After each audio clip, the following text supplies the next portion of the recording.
ये सब प्लास्टर और सब देखिए करना। आजकल बीमारी हाँ हो जाए या कोई एक्सीडेंट से हो जाए या वैसी बीमारी हो जाए, तो सबसे खतरनाक स्थिति डॉक्टर के पास पहुंचना, और जरूरी मजबूरी भी है कि डॉक्टर के पास तो लोग पहुंचेंगे ही, हम्म। लेकिन उसके बाद जो स्थिति होती है, जो गिंजन होती है, जो उसी आर्थिक। दिन क्या हुआ कि मेरा लड़का 4 बजे सुबह में फ्लाइट से बेंगलोर चला गया था, वहाँ उसका ड्यूटी हो गया था। तो फिर हम बोले कि वहाँ का काम छोड़ो, यहाँ पर देखो, वो IT में है। तो फिर वहाँ से आया तो 3 महीना वहाँ रहना पड़ा, पीरियड में दिया तो 3 महीना का नोटिस पीरियड था, तो हो गया। फिर टहलने वहलने के लिए कहा था, तो हम टहलते हैं अभी कैंपस में, अभी हम मतलब रोड क्रॉसिंग नहीं करते हैं, अभी परेशानी में है थोड़ा इस वजह से। तो कैंपस तो बहुत बड़ा है, 1 किलोमीटर का कैंपस है, वो गेट से ही गेट आ जाइए 1 किलोमीटर तक। तो इसमें टहलने कहाँ पे रहते हैं सर पूना में? अभी हम पूना में रहते हैं, आपको रोजलैंड रेसिडेंसी सोसाइटी है, उसी में पिंपले सौदागर। आप क्या करते थे? जी, आप क्या काम करते थे पहले?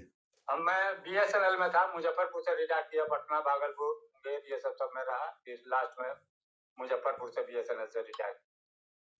तो रिटायरमेंट का 9 साल हो गया मेरा। तो इतना खर्चा आपको जो पड़ा अचानक है? वो सब बच्चा लोग के माथे पर पड़ गया, वो सब कुछ काम के लिए था, लड़की का शादी वादी करना था, ये सब था, बच्चा, लेकिन वो लोग पर लोड पड़ गया। मेरे पास तो उतना पैसा नहीं था, थोड़ा बहुत 2 लाख रुपया था, तो अगर आज पैसा ना हो तो जिंदगी बचना बाकी यही मुश्किल लोग है। को सब करना पड़ा। यदि पैसा ना मजबूरी हो में तो क्या आदमी की करेगा, जिंदगी वो था बचना नहीं, मुश्किल वहां है। से आया, फिर तब तक प्लास्टर हुआ। मई तक, मैं जनवरी से लेकर मई तक भाकर से चला, जबकि मैं 1 सेकंड इतना एक्टिव था मैं कि कभी बैठना उठना कोई काम हो, कभी कहो 1:30 बजे रात में बोले 1 मिनट में तैयार होकर चल देता था। जी, वो एकदम एक्टिविटी, सब हमको कहता है कि आप पॉलिटिक्स को भी फेल कर देते थे, ऐसा आपका जज्बा था, इतना ये था। तो वो समय में जो कोई कमी नहीं रहती, लेकिन ये एक्सीडेंट हमको बहुत परेशानी में डाल दिया। बताइए, जिंदगी में कभी कभी ऐसे मोड़ आ जाते हैं, और जिंदगी बचाने के लिए आदमी को क्या क्या अच्छा, करना वो भी पड़ता होता है। कि मैं कोई गलत हुए, कोई दूसरे टाइप से चल रहा हूँ, कुछ नहीं, एकदम मैं सही सलामत जाता था, आता था, डेली का रूटीन था। बारिश भी होती थी तभी भी मैं जाता था। यही लेकिन वो वजह है हार के भाग गया और भेड़ा में पड़ गया। मंजू सक्सेना भी आ गई है। जी, नमस्कार। पूनम दीक्षित।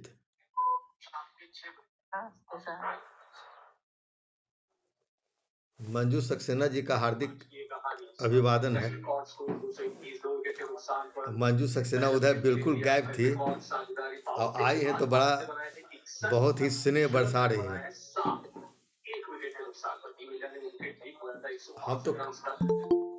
हम तो कहें कि मंजू जी आती है तो विजया कुमारी मौर्य एकदम साथ साथ आती है। क्या बात है? ऐसा ऐसी क्या जोड़ी है भाई? पहले से पता है क्या?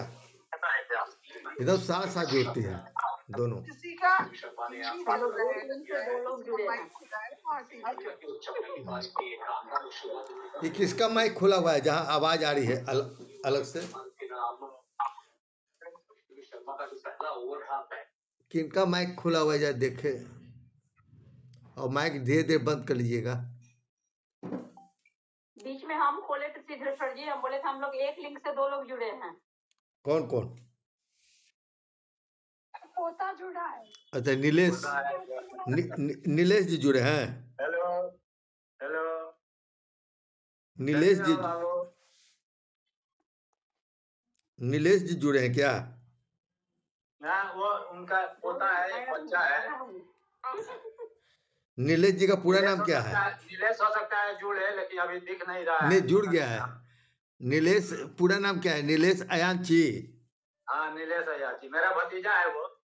अच्छा, चलिए, एक गोष्ठी का आरंभ होने के लायक इतने आदमी आ चुके हैं, रात का समय है, और इसलिए हम कोशिश करेंगे कि इस कार्यक्रम का, यदि आज जैसा कि है कि आज की अध्यक्षता कर रही है केकी कृष्णा हाजीपुर से, तो यदि उनकी उनकी यदि सहमति हो तो हम कार्यक्रम को आरंभ करें। हाँ, आरंभ किया जाए, क्योंकि रात का समय है। ऐसा है कि आज हमारा जो कार्यक्रम है, ये आज रात को इसीलिए करना पड़ा। हालांकि हम देखते हैं कि रात में कई लोगों की सुविधा हो रही है, खासकर औरत लोगों को, यह कार्यक्रम वास्तव में रात के लिए ठीक है कि नहीं, ये तो आप ही लोग बताइएगा। ठंडा के हाँ समय ठीक है, है, सब कोई दिक्कत नहीं है। हालांकि रात का तो उससे रात क्या को तो है, हम लोग रात घर पर ही रहते हैं, कोई बाहर तो जाना नहीं है। आज पटना में से 2 जाना दिन है से तो क्या दिक्कत? पटना में 2 दिन से हेलो फेसबुक सॉरी फेसबुक करे हैं, ऑफलाइन लघु कथा सम्मेलन चल रहा था, अखिल भारतीय लघु कथा सम्मेलन, जो डॉक्टर सतीश साहब पुष्करना चलाते थे आंदोलन के रूप में। उसी का 30वां वार्षिकोत्सव था कल और आज। इन दोनों में मैं बहुत व्यस्त रहा। इसके बावजूद मैं आज के कार्यक्रम को स्थगित नहीं करना चाहा, चूँकि महीना का अंतिम लघु कथा सम्मेलन काफ़ी सफल रहा था, मंजू सक्सेना के सहयोग से, आप लोग की उपस्थिति से। पिछली बार तो हम कहे कि महीना के अंत में कवि सम्मेलन भी एक बढ़िया हो जाए। जितने लोग भी हैं सब आज बहुत सशक्त लोग जुड़े हुए हैं, और ख़ासकर मंजू सक्सेना जी जुड़ गई हैं, तो हम उनका हार्दिक आभार प्रकट करते हैं। और आज की मुख्य अतिथि भी डॉक्टर मंजू सक्सेना ही रहेंगी। वो आ जाती हैं, और जब भी अरे आप आएंगी तो बताए हुए हम थे उनको, कि पटना में कार्यक्रम चल रहा था, तो आप कवर किए हुए थे जी, तो डॉक्टर ग्रुप मंजू में। सक्सेना हाँ, वो हम को लोग तो हम देखे कहते थे। हैं कि अब धीरे-धीरे आप भी कभी-कभी हमारी अध्यक्षता भार संभालें, तो उनकी व्यस्तता रहती है, कोई बात नहीं है। लेकिन हम चाहते हैं कि हर लोग को मंच मिले, और इस मायने से आज हमारे मंच पर सुप्रसिद्ध कवित्री, लेखिका केकी कृष्णा, जो हाजीपुर की रहने वाली है, वो आज ये अध्यक्षता पूरे सप्ताह भर की है। बहुत ही बढ़िया ढंग से की है, उनको हम बहुत-बहुत धन्यवाद देते हैं, बधाई हाँ, देते उनका हैं। तो धन्यवाद के पात्र और हैं हम वो। चाहते हैं कि इसी तरह नए लोग नए इस मायने से कि जो मंच संभालते हैं, उस माने रचनाकार के हिसाब से नहीं, वे आएँ और इस कार्यक्रम को सँभालें। आप लोग का सहयोग मिलता है इसीलिए कार्यक्रम करते हैं, वरना मैं तो सोच रहा था कि महीना में सिर्फ 1 दिन महीना के लास्ट में अंत में करें, जैसे मंजू सक्सेना जी लोक कथा गोष्ठी करती हैं। तो यह तो खैर अब नए साल में हम क्या कर सकते हैं, तो आप लोग का जैसा विचार हो वैसा करेंगे। लेकिन आज हम हेलो फेसबुक अभी के जी अभी माइक बंद कीजिए। तो आज हम यह कार्यक्रम को आरंभ करते हुए केकी कृष्णा जी आज अध्यक्षता कर रही हैं, जो सप्ताह भर हमारे पाठशाला को संभालती हैं, या कहिए गोष्ठी को ऑनलाइन, वही अध्यक्षता भी करती हैं आज के दिन। तो आज केकी कृष्णा जी हमारी अध्यक्षता कर जुड़ी हैं। इनका संक्षिप्त परिचय यह है कि BA, BEd, MA, MEd, PhD और डीलिट संस्कृत में उन्होंने किया है, और ये संप्रति शिक्षिका हैं। रशीद गौरी जी भी जुड़ गए हैं, उनको अभी देखे रशीद गौरी जी भी। माइक को बंद कर लीजिए केकी जी, जुड़ जा रहा है, आवाज आ रही है अनावश्यक। आवाज आ रही है आपकी? नहीं, हमारी तो जाहिर है, केकी जी की तरफ से भी आवाज आ रही है ना। तो इनकी शिक्षिका रही हैं, और एक शिक्षिका, काउंसलर, समाज सेविका भी हैं, और इनकी कई पुस्तकें संपादित हुई हैं। मन से लिपटी ख्वाहिश काव्य संग्रह प्रकाशित हुई है, शोध ग्रंथ, इनका शोध ग्रंथ भी प्रकाशित हुई है, श्री भागवत गीता पर गीत गोविंद का प्रभाव। इस मायने से हम उनको एक विद्वान लेखिका हैं, हम उनका हार्दिक अभिनंदन करते हुए, उन्होंने अपनी कुछ कविताएं भी भेजा था। तो सबसे पहले मैं बतला दूं आज कविता के संदर्भ में कि जो आज कविताएं लिखी जा रही है दोस्तों, समकालीन कविता की जो प्रासंगिकता क्या है, यह आप लोग जानते हैं। अनीता पंडित जी भी जुड़ गए, मैं धीरे धीरे जोड़ भी रहा लोगों को, काफ़ी लोग जुड़ गए हैं, सबका हार्दिक अभिवादन है आप लोग का। तो समकालीन कविता आज के समय, समाज और मनुष्य की वास्तविकताओं का सजीव दस्तावेज होता है। यह कविता बदलते सामाजिक, राजनीतिक, आर्थिक और सांस्कृतिक परिवेश को सीधे संबोधित करती है। इसमें आम आदमी की पीड़ा, संघर्ष, असमानता, विस्थापन, संवेदना और प्रतिरोध की स्पष्ट आवाज सुनाई देती है। आज जो समकालीन कविता लिखी जा रही है, उसकी सबसे बड़ी प्रासंगिकता यह है कि वह सवाल उठाती है, चुप्पी तोड़ती है और संवेदना को जीवित रखती है। यह केवल सौंदर्य या मनोरंजन तक सीमित नहीं रहकर सामाजिक चेतना और मानवीय मूल्यों की रक्षा का माध्यम बनती है। सरल भाषा, मुक्त छंद हो या छंद हो, नए प्रतीकों हो, वे सीधा संवाद स्थापित करती है आम पाठक से। इसलिए आम पाठक से हम ऐसे ही काव्य सृजन करें जो सिर्फ समीक्षकों, आलोचकों के लिए ना हो, चाहे वो लघु कथा हो चाहे कविता हो, वो आम पाठक के लिए हो। तो रात के समय में हम कविता के संदर्भ में इससे और ज़्यादा नहीं कहना चाहेंगे, क्योंकि आज हमें कविताएं भी सुननी है। और केकी कृष्णा की कविता के संदर्भ में हम 2 शब्द कहेंगे, जैसा कि हर बार करते हैं, कि उनकी 4 दिन की ज़िंदगी, उनकी कविता एक जो अभी हम लोग उन्होंने डाला था, तो कविता 4 दिन की ज़िंदगी, जीवन की क्षणभंगुरता, मानवीय सहिष्णुता, सकारात्मक सोच, प्रकृति बोध को केंद्र में रखती है। यह रचना सरल भाषा में नैतिक और दार्शनिक संदेश देने का प्रयास करती है, जो इसे आम पाठकों से जोड़ने का सफर तय करती है।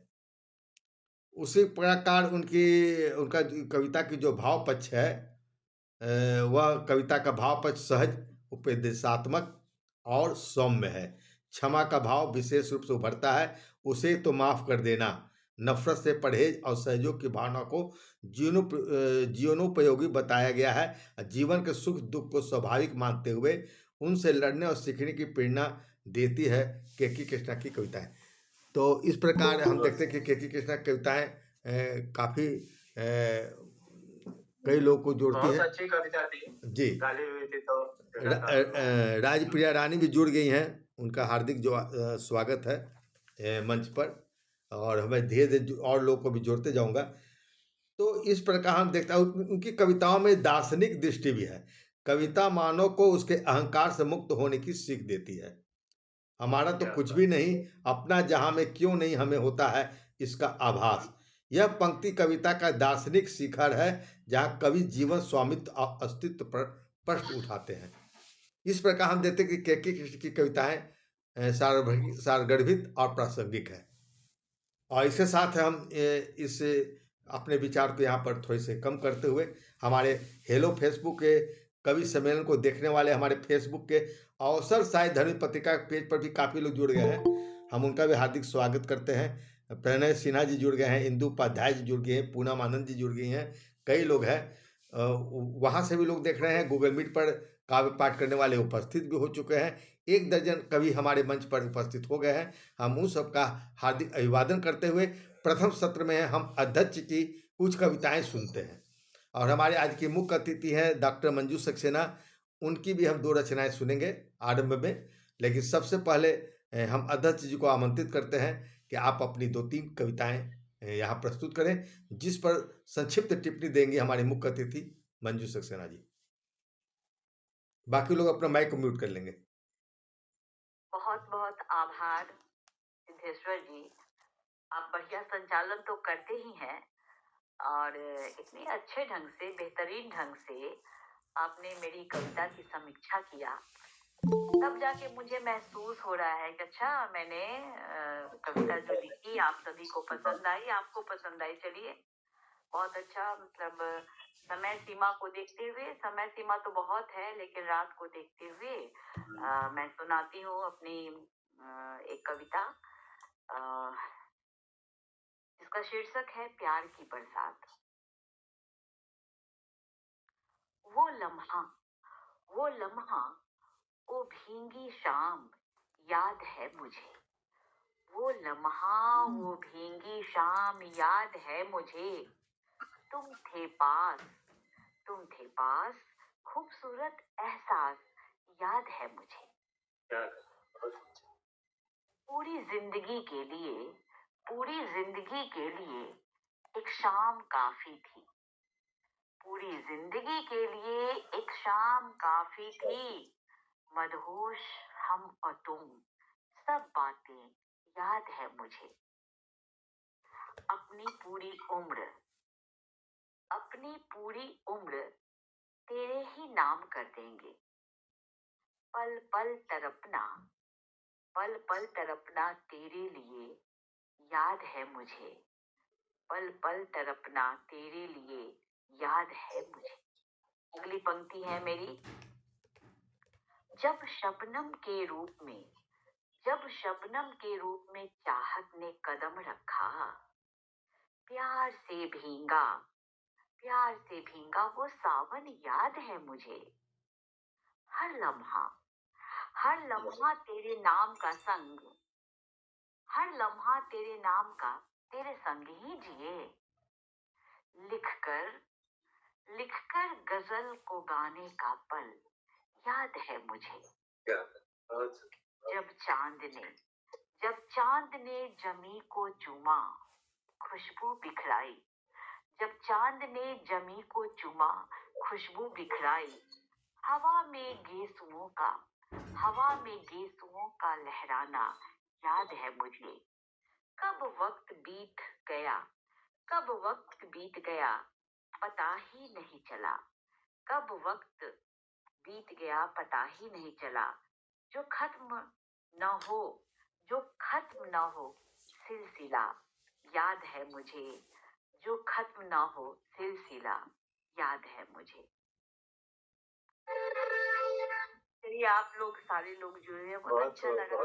बहुत सुंदर लगा। की बातें भी हमने सुनी। पुष्पा जी, मंजू जी, विजय कुमार जी, सबको मैं आभार करते हुए एक गीत सुना रही हूँ।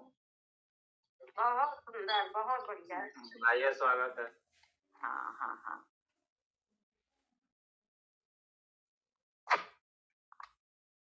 हाँ, सुनाती हूँ।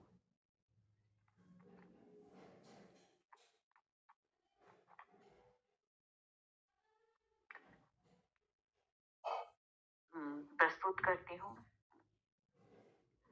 दर्द गम को भुलाती रही हूँ, दर्द गम को भुलाती रही हूँ, रो के भी मुस्कुराती रही हूँ, रो के भी मुस्कुराती रही हूँ। रात के इस अंधेरों में छुप कर, रात के इस अंधेरों में छुप कर, रात के इस अंधेरों में छुप कर, एक दिए को जलाती रही हूँ, एक दिए को जलाती रही हूँ। बहुत आभार। पंक्ति पेश करती हूँ। तेरी दुनिया से अब जा चुकी हूँ, तेरी दुनिया से अब जा चुकी हूँ, तेरी दुनिया से अब जा चुकी हूँ, फिर भी क्यों याद आती रही हूँ, फिर भी क्यों याद आती रही हूँ। तेरी आँखों में प्रेम की दरिया, तेरी आँखों में प्रेम की दरिया, तेरी आँखों में प्रेम की दरिया, डूब उसमें नहाती रही हूँ, डूब उसमें नहाती रही हूँ। बहुत अच्छा लग रहा है। सुन रहे हैं आप लोग इतने अच्छे से। कोई किस्सा न बन जाऊंगी मैं, कोई किस्सा न बन जाऊंगी मैं, कोई किस्सा न बन जाऊंगी मैं, सारी चिट्ठी जलाती रही हूँ। क्या बात है, क्या बात है, बहुत खूब। जलाती रही हूँ, अपनी गजलों को सखियां समझ कर, अपनी गजलों को सखियां समझ कर, अपनी गजलों को सखियां समझ कर, सारी बातें बताती रही हूँ। अंतिम सुनाती हूँ। उम्र भर हो के रुसवा तेरे संग, उम्र भर हो के रुसवा तेरे संग, उम्र भर हो के रुसवा तेरे संग, अपना जीवन बिताती रही हूँ, बहुत खूब, बहुत खूब। रूके भी मुस्कुराती रहती। बहुत आभार आप लोग का भी, रात में आवाज निकलती नहीं है। बहुत सुंदर। चलिए आवाज चलिए, बहुत गहराई बहुत बढ़िया की है। कृष्णा जी, अभी आप प्रस्तुत कर रही थी हमारी अध्यक्ष चलिए सबका अपनी आभार। कविता, और इस कविता पर मैं चाहूँगा आज की मुख्य अतिथि डॉक्टर मंजू सक्सेना, जो स्वयं तो लघु कथा के हस्ताक्षर हैं ही, लेकिन वो गज़ल भी बहुत बढ़िया लिखती है, कविता बहुत बढ़िया लिखती हैं। तो मुझे खुशी है कि कम से कम हमारे मंच को भी वो अपना मंच समझते हुए यहाँ पर उपस्थित हैं, और आगे भी वो रहेंगी, ऐसा विश्वास है। हालांकि बहाना बहुत करती हैं, अब बहाना चलेगा नहीं, मेरा अपनापन कम से कम उनका मिलता रहे, ये ख्वाहिश है। अरे हम लोग इसी बहाने से एक दूसरे से मिल लेते, वरना समय कहाँ मिलता है किसी को एक दूसरे से मिलने से। तो डॉक्टर मंजू सक्सेना को हम आमंत्रित करते हैं, उनके अभी जो अध्यक्ष महोदय हमारी कविता का जो पाठ किए हैं, उन पर संक्षिप्त प्रतिक्रिया के लिए, समीक्षा के लिए। पहले तो बहुत बहुत आभार सिद्धेश्वर जी, और मैं यहाँ पर मंच पर उपस्थित आज की अध्यक्षा के कृष्णा जी और हमारी सभी सहयोगी बहनें, कवित्री बहनें, शायरा बहनें, भाई, सबको नमस्कार करती हूँ, सबका अभिनंदन करती हूँ। आज बहुत खूबसूरत आरंभ हुआ है इस गोष्ठी का, कि कृष्णा जी ने इतने खूबसूरत ढंग से और इतना खूबसूरत प्रस्तुतिकरण इनका है कि मन बिल्कुल उसमें रम गया। जो वैसे तो वो मुझसे कहीं ज्यादा आगे हैं साहित्य में और शिक्षा में, हम लोग सब एक है। तो वो बड़ी बात है आपकी कुछ आपके रचनाओं पर कुछ कहना, लेकिन क्योंकि सिद्धेश्वर जी का आदेश है, और अभी आपने बहुत सारी बातें मेरे बारे में सुन ली कि बहाना करती है। बहुत अच्छा बोल रही हैं। नहीं, बहाना तो करते ही तो मानेंगे, आप आइए 2 महीना बाद मेरे मंच पर। अब बहाना नहीं चलेगा। पिछले हफ्ते तो थी मैं। हाँ, तो इसी तो कहे कि अब आप आ गई, तब आ गई हैं। सर मंच पे नहीं आने का मतलब बहाना नहीं होता है, कोई ना कोई कारण होता है सर। अच्छा, आप उनकी सिफारिश ना किया कीजिए, ये हमारी उनकी बात है। हम लोग एक लेवल पे खड़े हैं ना, तो हम समझ सकते हैं। जी जी, समझ सकते हैं। क्योंकि मैं भी नहीं आ पाती हूँ। सही है, सही है, सही कर रही है। इसीलिए आप बोल रही हैं। तो केकी जी की पहली कविता थी प्यार की बरसात, वाकई में बड़े प्यार के बरसात ही जैसे लग रही थी। इतना खूबसूरत एहसास था आपका, और प्रेम की आपने जहाँ कहा कि एक शाम, एक लम्हा जो याद है मुझे, तो वास्तव में प्रेम जहाँ पर जब हमारा एक असली प्रेम निकलता है, ये एक दूसरे से जो स्थिति होती है प्रेम की, उसमें एक लम्हा या एक शाम की काफी होती है उम्र भर याद रखने की। तो बहुत ही आपने सुंदर, इसमें प्रतीक भी बड़े खूबसूरत है, शबनम का जो आपने प्रतीक जोड़ा है, और पावन प्रेम में क्या एहसास होता है जो खत्म ना हो सिलसिला याद है मुझे। ये मतलब एक प्रेम में क्या एहसास होता है जो आपने लिखा है कि जो खत्म ना हो सिलसिला याद है। तो प्यार, असली प्यार कभी खत्म नहीं होता, वो वाकई में याद रहता है। बहुत ही सुंदर प्रस्तुतिकरण, बहुत बहुत साधुवाद है आपको। और जो दूसरी गजल आपने सुनाई, उसमें तो मन ऐसा रम गया था कि सुनते ही जाओ। बहुत सुंदर प्रस्तुतिकरण था आपका, बहुत सुंदर। आपने गजल तो बहुत लोग लिख लेते हैं, लेकिन उसमें गेयता नहीं होती किसी में, या प्रस्तुतिकरण में कमी रह जाती है। तो गजल अच्छी होती है, तो भी एक उम्दा गजल भी थोड़े कम अच्छे प्रस्तुतिकरण से वो उतनी अच्छी नहीं लगती।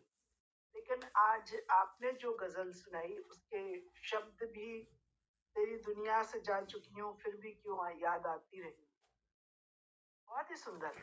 सारे मिसरे हर मिसरा आपका बहुत सुंदर, बोलता हुआ सा, एकदम जीवंत जैसे, बहुत सुंदर प्रस्तुतिकरण। मैं आपको बहुत बहुत बधाई देती हूँ और बहुत आभार भविष्य चलिए। की कामना करती हूँ कि आप ऐसे ही लिखती रहें।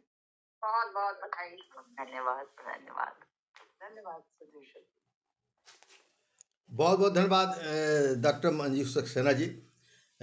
इतनी बढ़िया समीक्षा बहुत कम लोग दे पाते हैं और हम इसीलिए हमेशा चाहते हैं कि आप जब भी हमारे पास आती हैं तो मुख्य अतिथि के रूप में हैं, मैं उसे आपको तुरंत आमंत्रित कर लेता हूँ।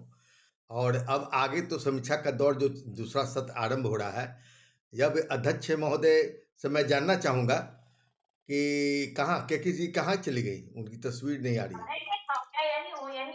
नहीं, मैं आपसे ये पूछना चाह रहा था कि यह अध्यक्ष पर निर्भर करता है कि प्रत्येक आप एक रचना के बाद उस पर 1-2 लाइन की टिप्पणी देंगी या अंत में देंगी?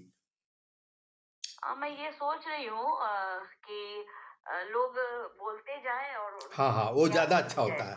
जी जी, वो सटीक समीक्षा होती है और लोग चाहते भी हैं, लेकिन ये शर्त ये है रचनाकारों के साथ कि वे अपनी कविता सुना के और अपनी बारे में सुनकर फिर घसक न जाए। क्या कि पर बहुत बार तो अंत में सुनने के लिए कुछ लोग हैं। अब आज हम लोग महीना के अंत में कवि सम्मेलन जो आयोजित किए हैं, इसका भरपूर आनंद लें। एक से बढ़कर एक कवि लोग यहाँ उपस्थित हैं, तो हम क्यों ना इस दूसरे सत्र का आरंभ अपने मुख्य अतिथि डॉक्टर मंजू सक्सेना से करें। तो डॉक्टर मंजू सक्सेना जी को हम आमंत्रित करते हैं।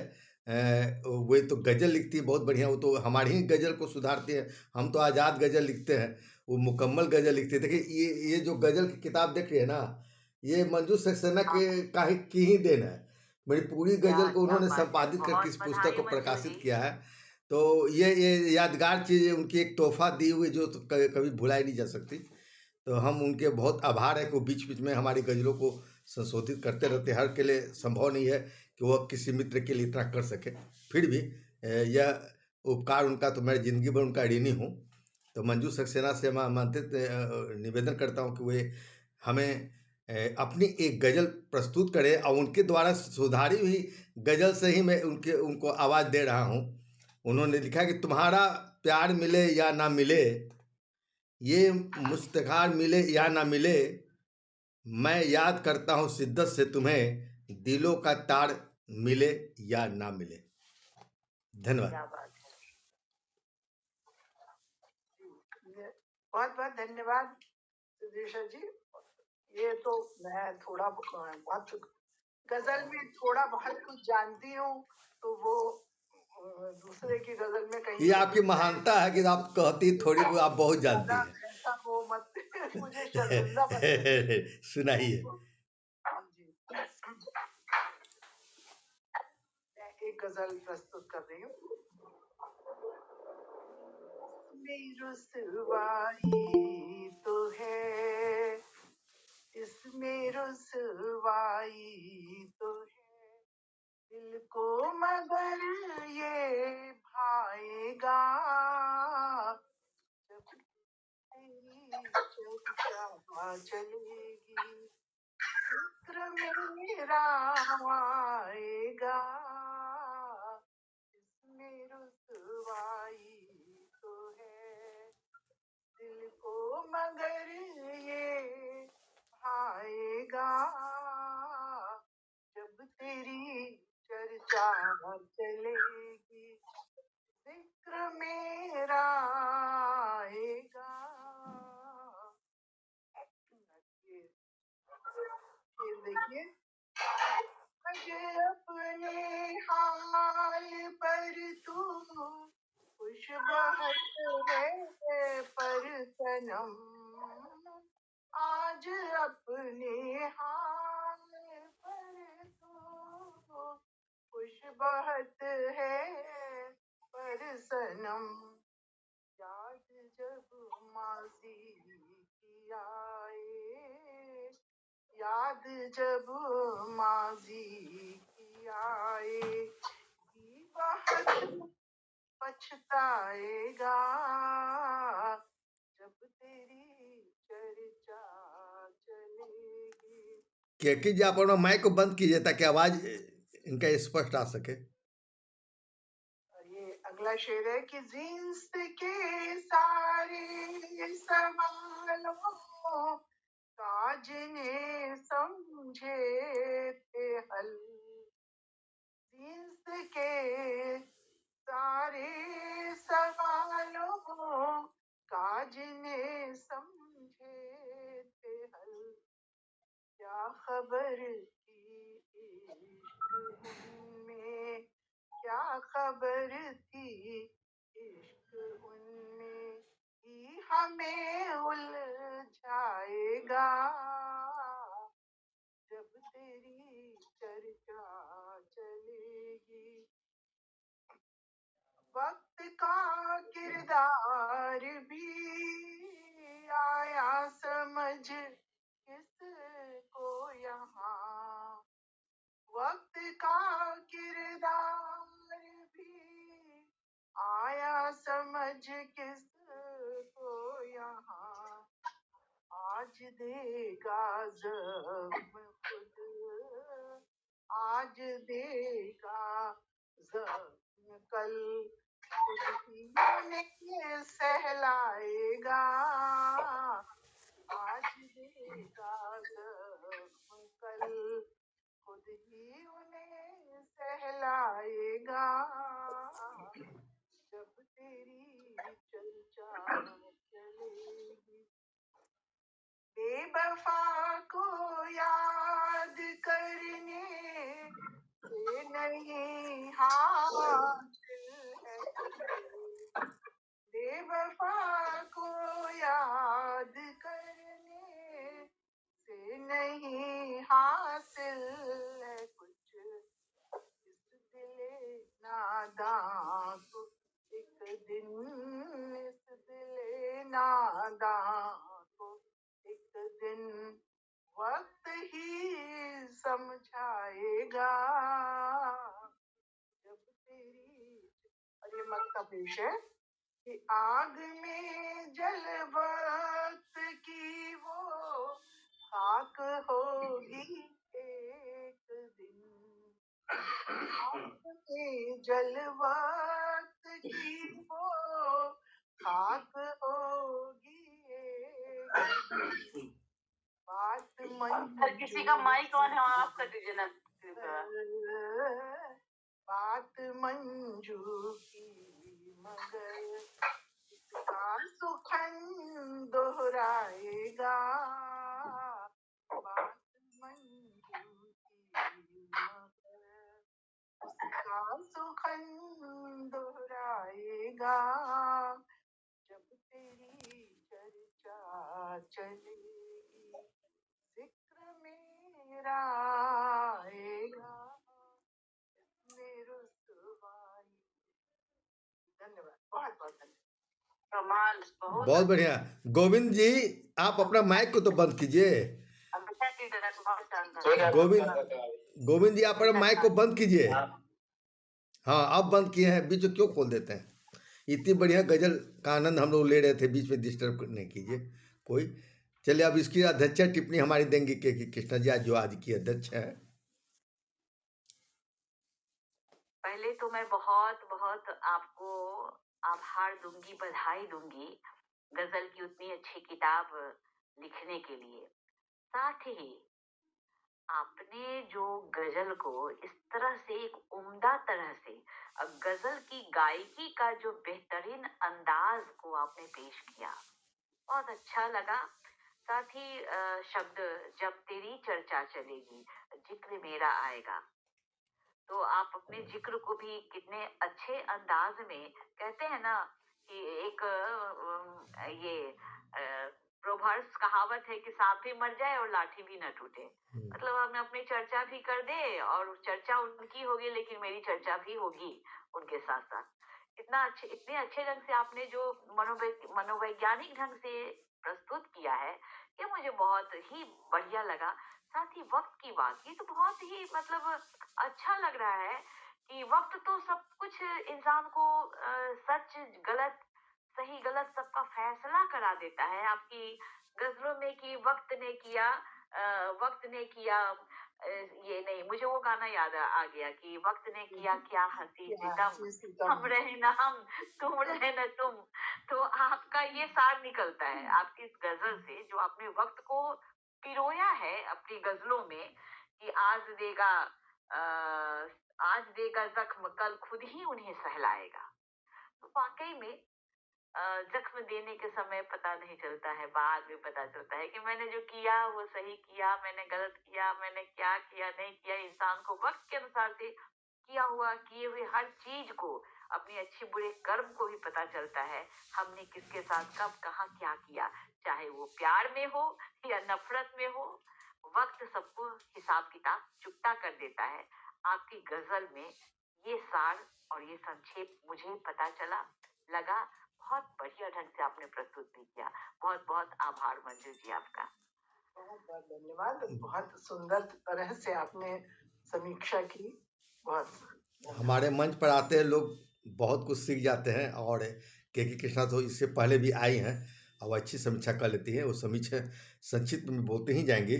वास्तव में आपकी गजल के शब्दों को जब आत्मसात करते हैं तो दिल से यह बात भी निकलती है कि आदमी नहीं मुझे पत्थर ही बना डालो, आदमी नहीं मुझे पत्थर ही बना डालो, जो हूँ उसी रूप में लोग पहचाने मुझको।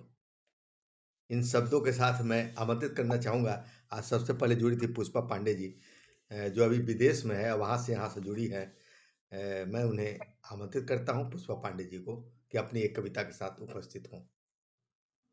धन्यवाद मुझे आमंत्रित करने के लिए, और अध्यक्ष महोदय, मुख्य अतिथि का हार्दिक वंदन करती हूँ, और सभी साहित्यकार बहनों का हार्दिक वंदन अभिनंदन है। मुक्त कविता है मेरी। कविता का शीर्षक है वर्ष की विदाई। बहुत अच्छा, बहुत अच्छा। आया वक्त विदाई का जो लौट कभी ना आएगा, आया वक्त विदाई का जो लौट कभी ना आएगा, कुछ टूटे सपने पूरे हुए, मौसम भी रंग बदलते हैं। कुछ यादें हैं कालजयी, कुछ यादें हैं कालजयी, कुछ आंखों में आंसू भरे, बिछड़ गए कुछ अपने, कुछ नई उम्मीदें जागे। जाना ही है जाओगे ही, जाना ही है जाओगे ही, नूतन का स्वागत करना है। फरियाद करे कोई जितना भी, फरियाद करे कोई जितना भी, वक्त कहाँ रुकता है। याद बहुत आओगे, दुख भी बहुत मिला है, किसी को कम सुख अधिक मिला है। इतिहास के पन्नों में रहे सुरक्षित साल, इतिहास के पन्नों में रहो सुरक्षित साल। अमर रहोगे पृष्ठों में, सौगात मिलेगी पीढ़ियों को। अमर रहोगे पृष्ठों में, सौगात मिलेगी पीढ़ियों को। तुमसे पहले आए हजारों, आगे भी आएंगे सारे। रात आखिरी जश्न मनेगा, रात आखिरी जश्न मनेगा, फिर सभी भूल भी जाएंगे। कुछ के जीवन में हो विशेष, कुछ के जीवन में हो विशेष, उसे याद जीवन भर आओगे। कहना ही होगा अलविदा, फिर कभी न मिल पाओगे। कहना ही होगा अलविदा, फिर कभी न मिल पाओगे। इन शब्दों के साथ मैं अपनी वाणी को विराम देती हूँ। बहुत बढ़िया, बहुत बढ़िया, बहुत बढ़िया पुष्पा पांडे जी। आप इतनी दूर रह कर हमसे जुड़ जाती हैं, ये भी बहुत बड़ी बात है। अभी विदेश में तो अभी वहाँ शाम होगा, भले हम लोग की रात है, लेकिन आप याद कर लेते हैं हम लोग के मंच को, हम सभी को। इसके लिए बहुत बहुत शुक्रिया करते हुए आपकी कविता पर आप टिप्पणी देंगी हमारे अध्यक्ष महोदय।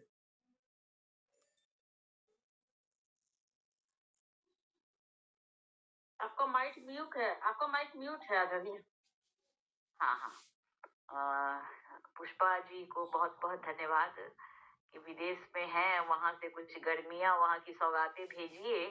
और कितने अच्छे ढंग से मैं ये सोच रही थी कि एक हर महिला, उसके अंदर एक संवेदनशीलता होती है, चाहे वर्ष के माध्यम से हो या किसी अन्य माध्यम से भी हो।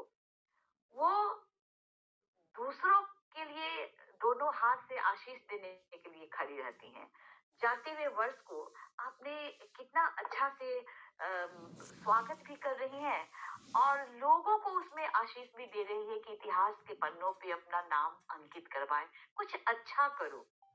बीते हुए पल में जाने में कसक भी है और आने वाले पल की खुशियां, उनके सौगात को लेकर के भी आप तैयारी के साथ में हैं। और आपकी कविता खुद के लिए आपने नहीं रची है, ये मैं सोच रही हूँ कि आपने समाज के लिए रच दी और लोगों को यह संदेश देना चाहती हैं कि आगे जो वक्त आ रहा है उसमें जागृत होकर के तुम जगो, तुम्हें कोई ना कोई सौगात मिलेगी, बिल्कुल मिलेगी। क्योंकि तमन्नाएं तो हमारी बहुत स्पष्ट है, साफ है कि मैं औरों अपने के साथ साथ, जो कहते हैं ना कि पूरे जग की परिकल्पना करते हैं कि हम कहते हैं कि अरे देश के लिए हम काम कर रहे हैं, हम देशभक्ति कर रहे हैं, हम खुद के लिए जीवन जी नहीं रहे हैं। तो आपकी कविता के माध्यम से बिछड़े हुए पल, उसमें बिताए हुए आपके अपने, जिन्होंने सपने को संजोने में कहीं कोई कमी कसर रख दी, वो आने वाले पल में उनके सारे सपने पूरे हो, आपकी यही ख्वाहिश है इस कविता के माध्यम से। बहुत बहुत बधाई, बहुत स्वागत, बहुत धन्यवाद आपको भी। आभार आपका आप बहुत संक्षिप्त बहुत। में अच्छे धन्यवाद टिप्पणी दे रही हैं धन्यवाद। और यह अच्छा भी लग रहा है, इसलिए कि जितनी संक्षिप्त टिप्पणी होगी हम अधिक से अधिक कवियों को सुन भी पाएंगे। हाँ और हाँ, बिल्कुल और बिल्कुल। आपकी टिप्पणी इतनी बहुत महत्वपूर्ण धन्यवाद है गीता जी कि आपका। बहुत लेखक अच्छा को उत्साहित तो करती हैं, एक दिशा निर्देश भी देती है। आप पूरे सप्ताह भर तो टिप्पणी देती ही रही हैं। यह भी बहुत बड़ी बात है कि प्रत्येक कविताओं को पढ़कर और दिन भर में समय निकाल कर और इतनी मेहनत करना, वह भी निःशुल्क। हम लोग तो निःशुल्क ही सेवा करते हैं। तो आपको धन्यवाद देते हुए अब हम अगले कवि को बुला रहे हैं, गोविंद कुमार मिश्र जी, जो पहले जुड़े थे। अभी बेचारे जिंदगी में उभर के सामने आए हैं, काफ़ी कठिनाई से अभी आए थे, तो चर्चा कर रहे थे किस तरह से एक्सीडेंट से उनकी ज़िंदगी बच गई। ईश्वर से दुआ है, ईश्वर की कृपा है। एक शायरी के साथ उनको आमंत्रित कर रहे हैं कि तुम लाख ठोकरे मारो मगर वह टूटेगी नहीं, बहुत जतन से जुटाई है, हुई मेरी कामयाबी है। मेरी आवाज आ रही है? हाँ हाँ, गोविंद कुमार जी। जी आवाज आ रही है? आ रही है, हाँ बोलिए। हाँ, आ रही है। जय जी, धन्यवाद। तो सरस्वती वंदना 1 मिनट का।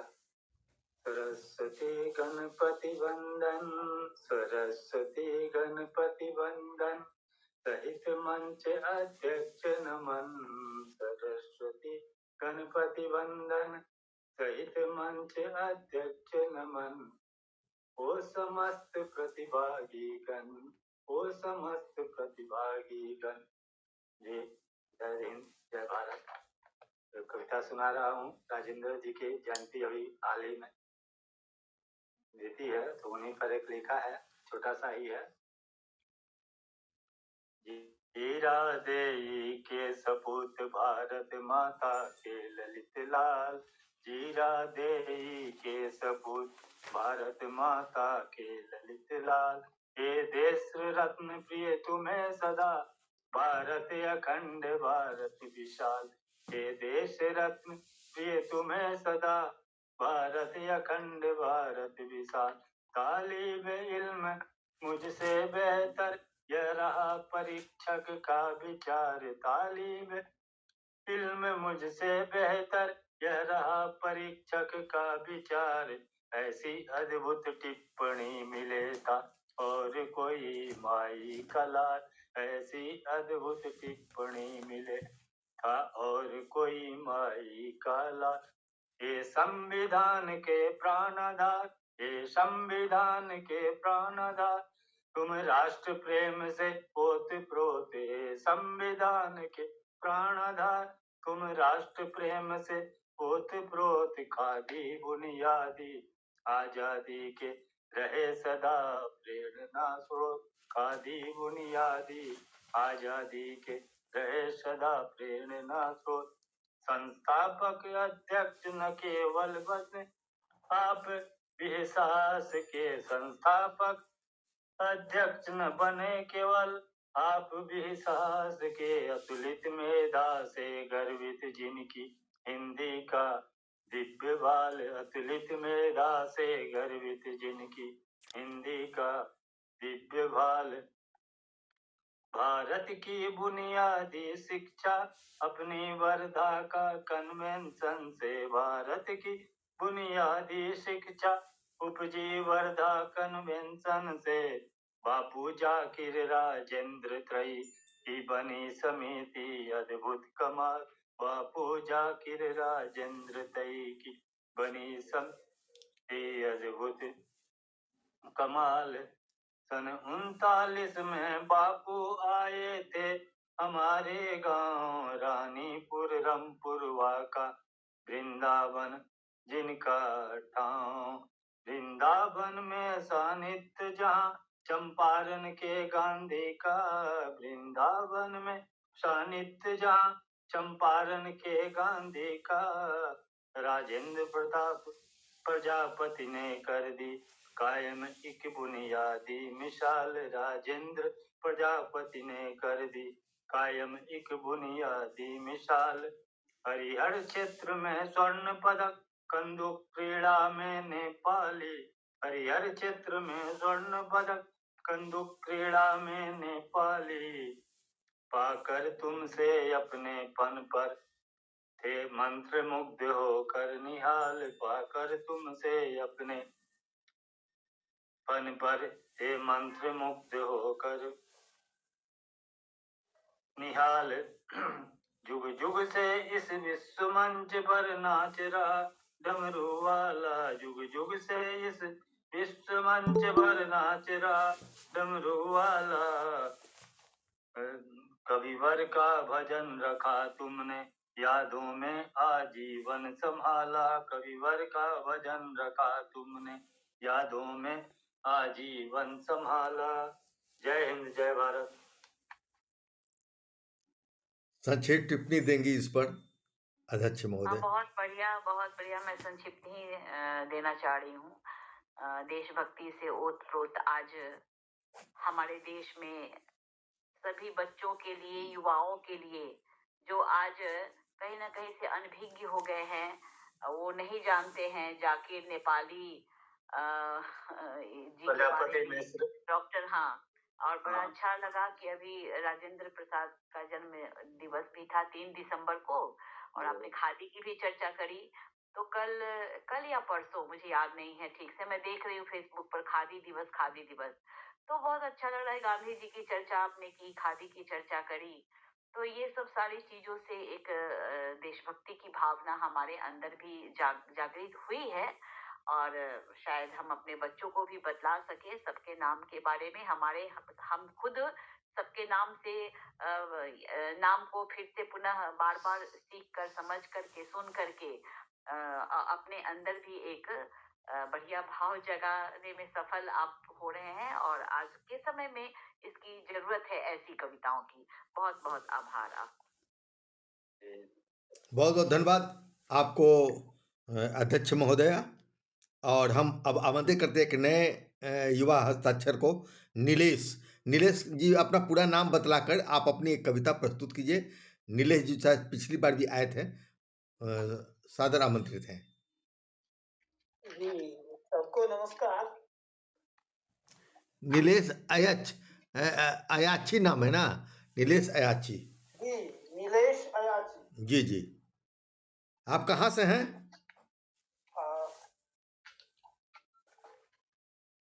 सबसे पहले आप सबों को नमस्कार।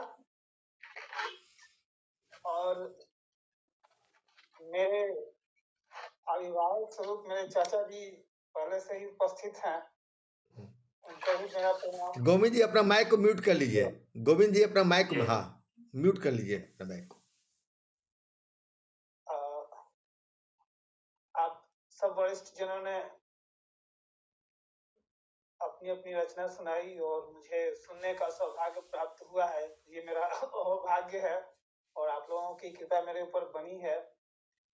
स्वयं संयोजक महोदय का भी ध्यान मुझ पे है। मुझे ये अवसर मिला, इसके लिए उनको विशेष धन्यवाद। यह अवसर का मंच ही है, सबको अवसर मिलता है जैसे जैसे जुड़ते हैं। आप अपनी एक कविता सुने, सादर आप आमंत्रित हैं। जी जी।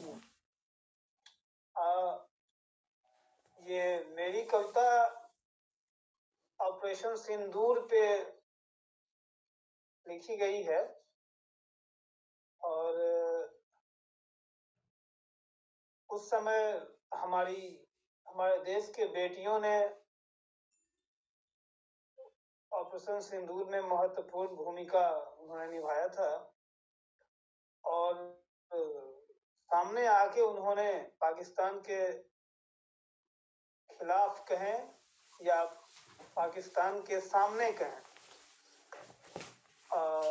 काफी कुछ उनके द्वारा कहा भी गया था। तो उन्हीं पे ये है, समय मैंने थोड़ा ज्यादा ले लिया इसीलिए मैं क्षमा चाहता हूँ। मेरी कविता का शीर्षक भी है ऑपरेशन सिंदूर। तो मैं पायलट बनूंगी, मेरे नाम का होता है भावार्थ। कक्षा छठी में व्योमिका बोली, पूछा गुरु ने जब नामार्थ। उड़ा चुकी चेतक और चीता, घंटे 2500 का फीता। मुश्किल अभियानों में समर्थ, विंग कमांडर है निस्वार्थ। सिग्नल कोर की कर्नल सोफिया, एक शांति रक्षक सेनानी। फोर्स 18 एक्सरसाइज की नेत्री नारी अभियानी। आज मोहम्मद पिता कह रहे, अब्बा बाबा फौज में रहे। गर्व विरासत को निभाने की बेटी ने आज है ठानी। यह आरंभ है परिणति, लेकिन निकलेगी तो दूर। तुझे झुलसना है जिसमें सुलगी अब तंदूर। ये पाकिस्तान के लिए कहा जा रहा था। समझ हाथ से निकला पोक, पीओके। समझ हाथ से निकला पोक, हिम्मत हो तो ले तू रोक। टुकड़े टुकड़े हो जाएगा, मिट्टी मिल जाएगा गुरूर। ओ नापाक दरिंदे, नकली नाम पाक पे क्यों मगरूर। सारी खुशफहमी तेरी हो चली आज है चकनाचूर। वीरांगना व्योमिका सोफिया, जतलाती सुनती दुनिया। क्या नहले पे दहला होता, जान ले ऑपरेशन सिंदूर। जान ले ऑपरेशन सिंदूर। धन्यवाद। बहुत बहुत बढ़िया नीलेश जी, आपने अपनी कविता ऑपरेशन सिंदूर के माध्यम से बताया और बताया इतने अच्छे ढंग से। शब्दों का संचयन चयन भी आपने बहुत बढ़िया बेहतरीन ढंग से किया। और मैं ये भी बताना चाहूंगी कि हाँ, इस मंच पे भी महिलाएं सारी जुड़ी हुई हैं और ऑपरेशन सिंदूर किया था वो, उसमें जो सोफिया कुरैशी और व्योमिका, कुछ और नाम था, व्योमिका क्या था, सोफिया कुरैशी थी और व्योमिका का भी कुछ टाइटल है। तो दोनों के माध्यम से तो महिला सशक्तिकरण को इतने अच्छे ढंग से दर्शाया गया कि देश की प्रतिष्ठा सारी दुनिया में बनी। तो निश्चित रूप से उस पे कविताएं रचनी करनी चाहिए। और आप जैसे युवा इतने अच्छे ढंग से इतने तुकबंदी करके कहिए कि देशभक्ति, राष्ट्रभक्ति और महिला शक्ति के ऊपर में आपने यह लिखा। तो चलिए, आपके जज्बे को सलाम है। मैं आपके उज्जवल भविष्य की कामना करूंगी कि ऐसे ही राष्ट्रभक्ति से संबंधित आप कविताएं लिखते रहें और इस मंच में प्रस्तुत भी करते रहें। बहुत बहुत आभार आपका। बहुत बहुत धन्यवाद नीलेश जी, आपकी बहुत अच्छी प्रस्तुति रही। कहना चाहूँगा कि मुसीबतें जितनी आए आगे बढ़ना चाहिए और घर परिवार देश के लिए कुछ करना चाहिए। ज्योतिर्गमय कहलाती है हमारी किताब, मन का अंधकार मिटाने को पढ़ना चाहिए। तो इस तरह की सकारात्मक सोच के साथ हम आगे बढ़ते हैं और आमंत्रित करते हैं अब निर्मला कर्ण जी को, जो हर कार्यक्रम में जुड़ती हैं। उनका हार्दिक स्वागत है अपनी एक कविता के साथ। एक सूचना है कि कार्यक्रम के बाद जितने लोग कविता पढ़ रहे हैं अपनी एक तस्वीर जरूर डाल दीजिएगा, अपनी 2 पंक्ति जो कविता पढ़े हैं। धन्यवाद। बहुत बहुत धन्यवाद आदरणीय सिद्धेश्वर जी, आमंत्रित करने के लिए। बहुत कुशल संचालन आपका। मुख्य अतिथि एवं अध्यक्ष महोदया को सादर नमन करती हूँ और मंच पर उपस्थित सभी बहन भाई को मेरा वंदन है, अभिनंदन है। मेरी रचना बेटी और बहू के संबंध में है। कोई प्रतियोगिता दोनों में नहीं है, लेकिन दोनों के विषय में है। शीर्षक है बहू बेटी। बेटी दिवस मनाते हैं सब और बेटी के गुण गाते हैं। बेटी दिवस मनाते हैं सब और बेटी के गुण गाते हैं। दूजे घर की बेटी को क्यों नहीं बेटी सम अपनाते हैं। दूजे घर की बेटी को क्यों नहीं बेटी सम अपनाते हैं। बेटा किया समर्पित उसको, संग शहनाई के सुर में ताल। बार बार क्यों ताना देते, दिया है तुझको अपना लाल। अगली पंक्ति, जग की रीत पुरानी है, यह बेटी धान की बाली है। जग की रीत पुरानी है, यह बेटी धान की बाली है। पितृगृह की कोमल बिरवा, फलती बन पिया की आली है। संतति परंपरा बढ़ाने वाली तो होती अपनी बहुरानी। संतति परंपरा बढ़ाने वाली तो होती अपनी बहुरानी है। सुख दुख की सहभागी बनकर चलती अपनी बहुरानी है। और अंतिम पंक्तियां, बेटी है अभिमान, बेटी है अभिमान बने वरदान हमारी बहुरानी। बेटी है अभिमान बने वरदान हमारी बहुरानी। मान और सम्मान का तब प्रतिमान बनेगी बहुरानी। बहुत बहुत धन्यवाद।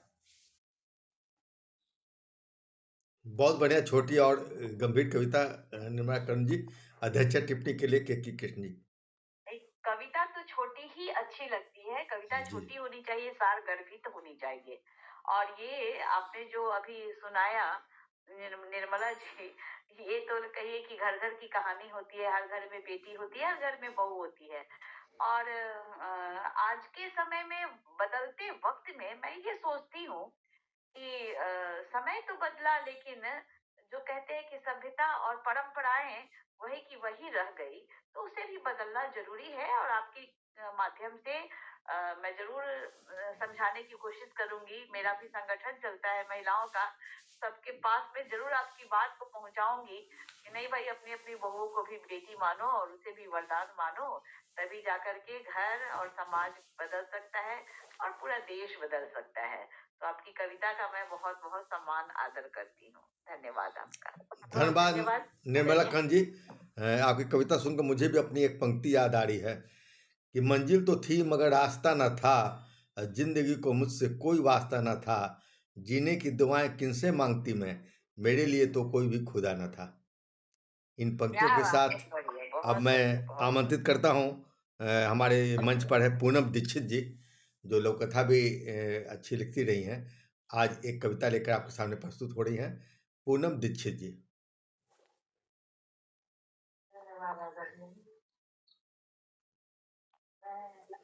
ये हमारा जो 21 दिसंबर से 27 दिसंबर के बीच का समय चल रहा है, ये मुख्य रूप से गुरु गोविंद सिंह जो के जो सुपुत्र थे चारों, उनका शहीदी दिवस के रूप में मनाया जाता है।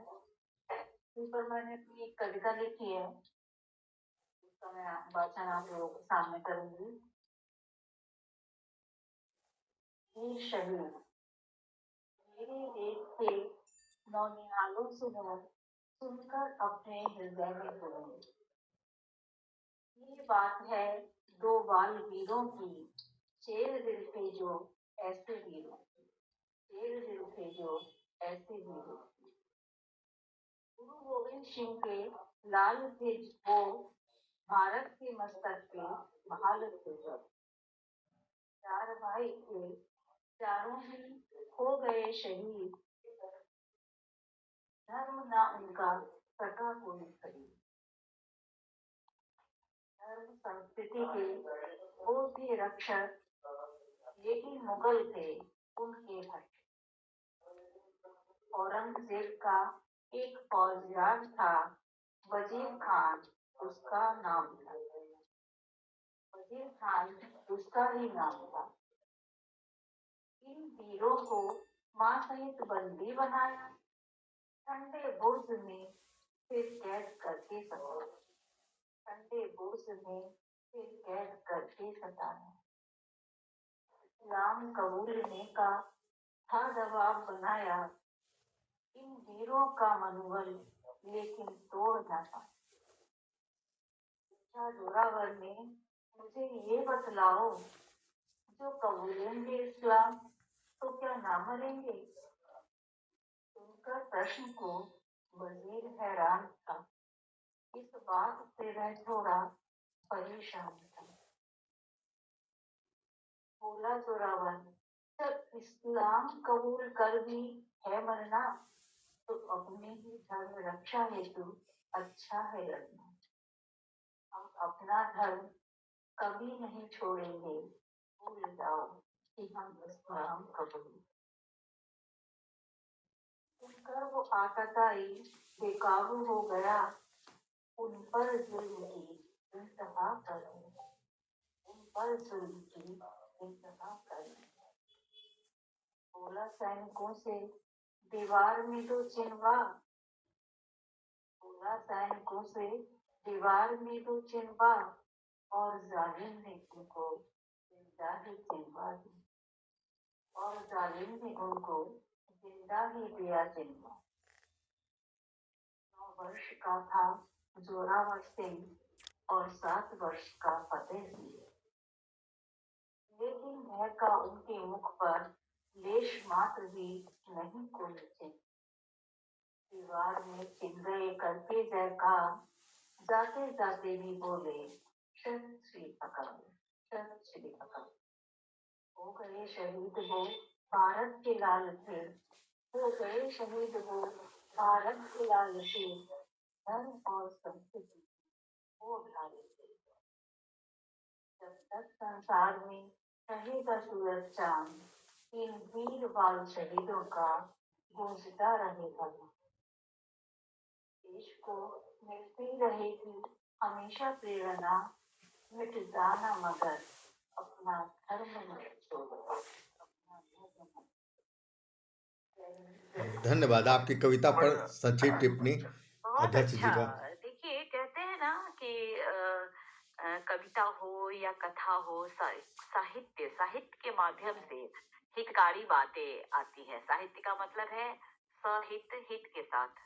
तो आपने जो ऐतिहासिक तथ्यों को बड़ा ही एकदम अच्छे ढंग से प्रामाणिकता के साथ में बताया। 25 दिसंबर को जो हम लोग अभी गुरु गोविंद सिंह की जयंती को देख रहे हैं, समझ रहे हैं, और वाकई में छोटे छोटे बच्चों ने जो बलिदानी दी, कुर्बानी दी, आज के बच्चों के लिए कितनी बड़ी बात है। और मुझे ये महसूस, मैं भी मतलब कविता सुन के भावुक हो रही थी। आप तो बिल्कुल ही भावुकता में कविता पढ़ी है। और कहा जाता है कि जो जिस भाव की कविता है, जिस छंद की कविता है, जिस रस की कविता है, उसको अगर उसी तरीके से हम प्रस्तुत भी करते हैं तो उस कविता की सार्थकता की झलक मिलती है। मुझे बहुत अच्छा लगा कि आप भावुकता के साथ, वाकई में कहते हैं कि एक स्त्री जो होती है सो ममता की प्रतिमूर्ति होती है। तो आप स्वाभाविक रूप से आप भावुक हो गई अपनी पंक्तियों के साथ, और उस इतिहास को याद करके कि किस तरह से धर्मांतरण के लिए हमारे यहाँ, हमारे ही देश में छोटे छोटे बच्चों की कुर्बानी दे दी गई। तो वाकई में ऐसा होना नहीं चाहिए। और धर्म, जो कहते हैं कि सर्वधर्म हमारा देश है, उस चीज को समझते हुए कहीं भी भेदभाव ना हो, हम लोग ईश्वर से नए साल आने वाले में यही कोशिश करेंगे, कृपा करेंगे, और अपने बच्चों को अच्छे अच्छे मैसेज भी पहुंचाएंगे। बहुत बहुत आभार आपका। बहुत बहुत धन्यवाद के कृष्णा जी। बहुत अच्छी कविता के तह तक भीतर तक चली जा रही हैं, और बहुत ही वहाँ से पता नहीं क्या क्या उपयोग प्रासंगिकता को लेकर वो सामने रेखांकित कर देती हैं। यही तो गुण होता है अध्यक्ष का। बहुत अच्छी भूमिका आपकी निर्वाह कर रही हैं। और हमारे पास 2-4 कवि हैं, 2-4-5 कवि हैं। आपसे निवेदन है कि अपनी एक छोटी छोटी कविता सुनाते सुनाते चलते रहिए। और संतोष मालवीय जी से निवेदन है, अपना माइक को अभी बंद कर लीजिए, और जितने भी लोग जो अभी कविता पाठ नहीं कर रहे हैं अपना माइक को बंद कर लीजिए, ताकि हम दूसरी कविता अच्छी से सुन सकें। अब हम आमंत्रित कर रहे हैं लखनऊ की विजया कुमारी मौर्य जी को, जो कविता, गीत, गजल, दोहे बहुत कुछ लिख रही है। उनको हम अपनी एक शायरी से आमंत्रित कर रहा हूँ, विजया कुमारी मौर्य जी को, कि सुख के बादल आए बिन बरसे चले गए, सुख के बादल आए बिन बरसे चले गए, सूना सूना रह गया इन आंखों का सावन, सूना सूना रह गया इन आंखों का सावन। बहुत विजया कुमारी मौर्य जी। बहुत बहुत धन्यवाद सिद्धेश्वर जी। सभी को मेरा नवन वंदन अभिनंदन। इस ठंड के मौसम में सभी आप लोग आए, प्रणाम। और मेरी कविता एक बाल कविता है, शीर्षक है युद्ध। ए मम्मी, युद्ध क्या होता है? जाओ अपने पापा से पूछो। पापा पापा, युद्ध क्या होता है?